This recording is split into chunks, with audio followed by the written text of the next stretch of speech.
but it's also sometimes the goal is an excuse not to move forward.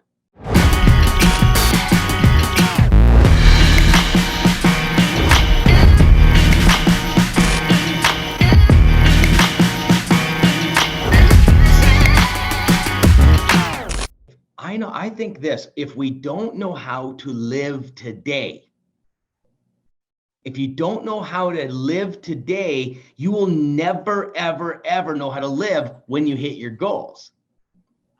So the problem is we've set these goals and then we think that we're going to hit some kind of energy level or happiness with these goals. But what I'm trying to say is you can have it now. How can we live today?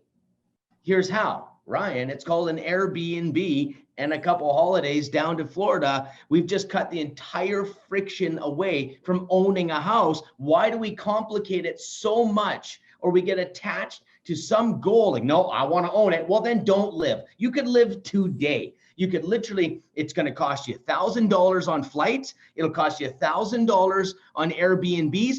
And you've literally got to put another couple thousand, $4,000, dude. You literally got your life today. And maybe if that's not affordable, $4,000's not that hard to get eventually. You go do a deal, slap that into the life you want. Now you're living. So if you have to wait until you get to a goal so you can buy a house in Florida, you're never going to live. And when you finally get it, there's maybe a cost that you didn't see coming. So my encouragement, guys, is how can we live today? If we don't learn how to live life today, you will always be sad. You'll always be lonely. You'll always be never quite meeting the mark. You'll feel pressurized. The side effect is huge. I'm in about living today, but I don't want to I'm not going to be stupid, but I'm going to live today. I'm going to let the universe bend around me.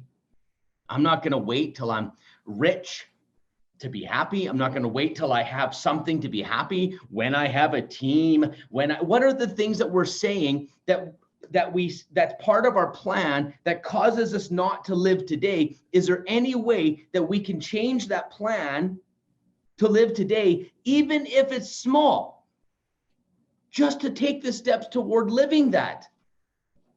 Because I'll promise you, how many times have I heard, we got the house in Florida, wasn't exactly what it all chopped, what it cut out to be, but you could figure that out by doing a few holidays in Florida constantly.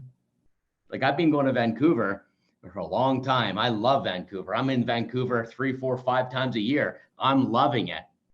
Guess what? I might move there. But it's to gotta buy a house is $2 million. Like it's serious business out there. And so the thing is, instead of me waiting to buy a house, I'm there all the time. I'm living. So you understand you have goals. Which goals can we let go of to live today? Maybe change the goal. Doesn't mean that you're failing, but it's also sometimes the goal is an excuse not to move forward. And it's a great psychological way to be like, nope, not yet. Once I have enough. I dealt with a guy named Justin. He's one of the top agents now in Ontario. And the thing is, he always said, when I have a year's worth of money in the bank, I'm going to quit my job and I'll go full time.